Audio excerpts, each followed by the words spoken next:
Yun o. At, so yun mga bossy, ano, nakikita nyo sa likuran ko yung ating mga manok na nakahanda. Yan po ay para paliguan. So gamitin natin ang feather shine, no? Magpapaligo tayo ng manok ngayon mga boss. Kasi ang ganda ng panahon, may init at maganda yung pwesto nila dito. So saktong-sakto alternate, no? Marami tayong paliliguan at gamit natin ang feather shine mula sa Bimeg. So yun mga boss, paliliguan natin yan. At hindi lang naman yan, maraming nakapila. Maraming nakapila na paliliguan ngayong araw. Gamit natin ang feather shine, no? Dahil ito napaka-effective. Anti-parasites talaga to sa mga nag-aaral sa mga balahibo nila, no? Mga parasitiko na nasa balat. Yan.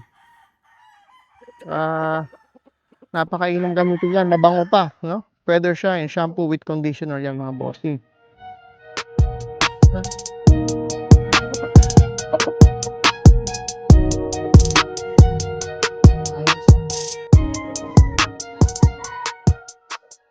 Pagkakalimutan sa pagpapaligo ng ating mga manok, gamitin ang feather shine with conditioner dahil mabango at siguradong malinis ang ating mga nokis.